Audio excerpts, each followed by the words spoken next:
لا يزال الخير حيا لا يزال۔ السلام علیکم ورحمۃ اللہ وبرکاتہ۔ آج ہمارے ساتھ موجود ہیں اتحاد تنظیمات مدارس کے جنرل سیکرٹری اور تنظیم المدارس پاکستان کے صدر، ملک کی ممتاز علمی اور دینی شخصیت حضرت مولانا مفتی منیب الرحمان صاحب۔ مفتی منیب الرحمان صاحب، اسلام آباد میں وقف املاک کے حوالے سے ایک قانون پاس ہوا ہے، اس حوالے سے دینی حلقوں نے اپنے اضطراب اور تشویش کا اظہار کیا اور اسے مسترد کیا۔ آپ کیا کہیں گے اس کے حوالے سے؟ بسم اللہ الرحمن الرحیم۔ گزشتہ دنوں FATF کی وجہ سے کچھ دباؤ تھا اور پارلیمنٹ کا جوائنٹ سیشن بلا کر ایک ہی دن میں 9 قوانین پاس کر لیے گئے۔ اس میں یہ متنازع وقف ایکٹ بھی شامل تھا۔ اول تو ہمیں یہ معلوم نہیں ہو سکا کہ اس کی ضرورت کیا تھی، FATF والوں کو کون سے مسائل درپیش تھے۔ دوسرا یہ کہ یہ قوانین بلک میں پاس کیے گئے۔ عام جو رولز آف بزنس ہیں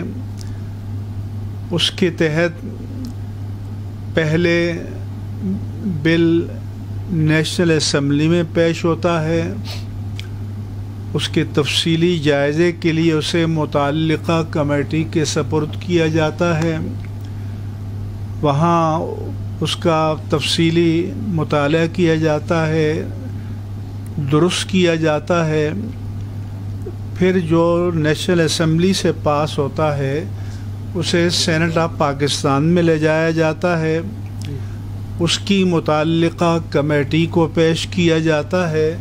تو اس دوران میں جو جھول ہوتے ہیں، قابل اعتراض چیزیں ہوتی ہیں، ان کو نکال لیا جاتا ہے، لیکن یہ چونکہ ایک خاص ماحول میں ایک دباؤ کے تحت یہ قانون پاس کیے گئے، اس کا بھی تفصیلی جائزہ لیے بغیر پاس کر دیا گیا۔ اس میں کئی چیزیں قرآن و سنت کے مخالف ہیں اور اسلام میں جو وقف کا تصور ہے اس کے مخالف ہیں۔ اسلام نے واقف کو متولی کی حیثیت سے جو اختیار دیا ہے اس کو اوور رول کر دیا گیا ہے، اور گریڈ 19 کے ایک گورنمنٹ آفیسر کو یہ ڈسکریشنری پاور دے دی گئی ہے کہ وہ جائے اور کسی ادارے میں بیٹھ کر کہے کہ آپ ٹھیک کام نہیں کر رہے اور میں ٹیک اوور کر رہا ہوں۔ یہ انتہائی غیر منصفانہ بات ہے۔ پہلی بات تو یہ ہے کہ ہر ٹرسٹ میں چیک اینڈ بیلنس کا اپنا نظام ہوتا ہے، اگر کہیں کوئی خیانت ہے تو اس کے ازالے کا وہاں پر انتظام ہوتا ہے، پھر کوئی ایسی بات ہے تو نوٹس دیا جاتا ہے، وضاحت اگر اس سے مانگی جاتی ہے، پھر کوئی فورم ہونا چاہیے جہاں پر یہ طے کیا جائے کہ آیا یہ الزام درست ہے یا غلط ہے۔ اتنا وسیع اختیار ایک گریڈ 19 کے آفیسر کو یک طرفہ طور پر دے دینا یہ عدل کے فطری تقاضوں کے منافی ہے۔ جی مفتی صاحب، اس غیر قانونی اور غیر شرعی ایکٹ کے خاتمے کے حوالے سے آپ کی کوئی حکومتی عہدیداروں سے بات ہوئی، یا اس حوالے سے اتحاد تنظیمات مدارس کے رہنما کیا کر رہے ہیں؟ گزشتہ دنوں نیشنل اسمبلی کے اسپیکر جناب اسد قیصر صاحب نے ہمیں ایک عشائیے میں بلایا تھا اور اس کے بعد ہمارے ساتھ الگ میٹنگ کی میں تھا، مفتی محمد تقی عثمانی صاحب تھے، مولانا قاری حنیف جازنلی صاحب تھے، پروفیسر ساجد میر صاحب تھے، اور اس پر ہم نے ان سے بات کی کہ یہ انتہائی غیر منصفانہ ہے، ایسا قانون تو امریکہ میں بھی کہیں موجود نہیں ہے جو ہمارے ملک پر مسلط کیا جا رہا ہے،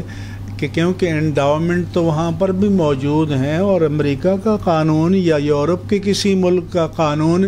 ایک بیوروکریٹ کو یہ اختیار نہیں دیتا کہ جا کر ٹیک اوور کر لے اپنی ثواب دید پر۔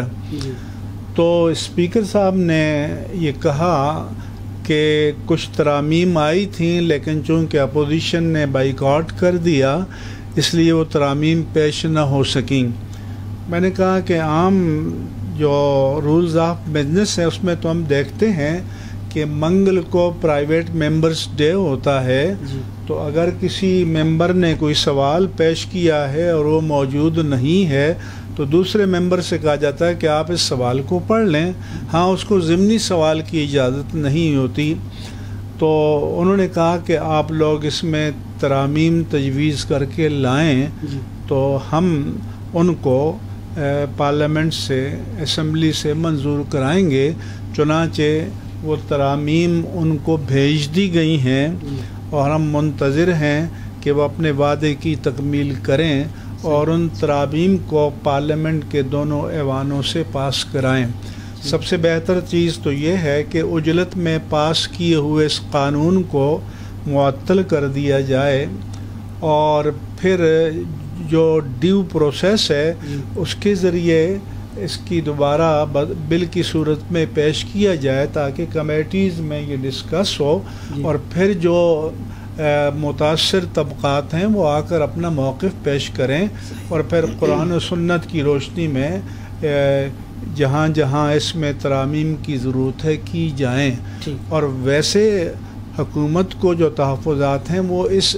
ایکٹ کے پاس کیے بغیر بھی مسائل حل ہو سکتے ہیں۔ آئیں ہمارے ساتھ بیٹھیں، کیا ایشو ہے، کیا مسئلہ ہے، اس کا میکینزم بن سکتا ہے، اور جو بھی فورم بنے اس میں اتحاد تنظیمات مدارس پاکستان کے نمائندے بھی ہونے چاہیے۔ ٹھیک، مفتی صاحب آپ تمام مسالک کی جو مدارس کی مشترکہ تنظیم ہے اس کے ایک اہم عہدے پر فائز ہیں۔ مدارس کے حوالے سے حکومتوں کی پالیسیاں تبدیل ہوتی رہتی ہیں، تو ابھی حال ہی میں یہ جو حکومت ہے مدارس کو قومی دھارے میں لانے کے نام پر جو وفاقی وزارت تعلیم سے مدارس کو منسلک کرنے کی کوشش ہے اور ایک قومی نصاب کی بات ہے، اس حوالے سے کیا کہیں گے؟ ایسا ہے کہ ابتدائی بات چیت ہمارے ساتھ ہوئی تھی، لیکن کچھ اعتماد سازی کے اقدامات کرنے تھے حکومت کی جانب سے جو نہیں کیے گئے۔ ان میں سے بعض کا تعلق اسٹیٹ بینک آف پاکستان سے ہے، بعض کا تعلق وزارت داخلہ سے ہے، کہ اگر گورنمنٹ چاہتی ہے کہ بھئی ایک سینٹر پر جا کر ان کا ڈیٹا جمع ہو، معلومات جمع ہوں، تو پھر آئے دن جو مختلف ایجنسیز کے، پولیس کے لوگ مختلف پروفارمے لے کر آ جاتے ہیں مدارس میں، یہ سلسلہ پہلے موقوف ہونا چاہیے، اور سیکریٹری انٹیریئر جو ہے اس کی طرف سے ایک لیٹر جانا چاہیے تمام ایجنسیز کو، پولیس کو، ہوم سیکریٹریز کو، تمام آئی جیز کو، تاکہ یہ جو مداخلت ہے یہ بند ہو، تو پھر پہلے مدارس میں اعتماد پیدا ہوگا اور پھر وہ خوش دلی سے کریں گے۔ لیکن ایک طرف آپ یہ چاہیں کہ ایک نیٹ ورک میں آ جائیں، اور دوسری طرف یہ ہے کہ جو پہلے کی پریکٹس ہے اس کو بھی جاری رکھا جائے، تو یہ دونوں چیزیں بیک وقت نہیں ہو سکتی۔ آخر میں مفتی صاحب یہ بتائیے گا کہ جامعۃ الرشید ایک معیاری دینی اور علمی درسگاہ ہے،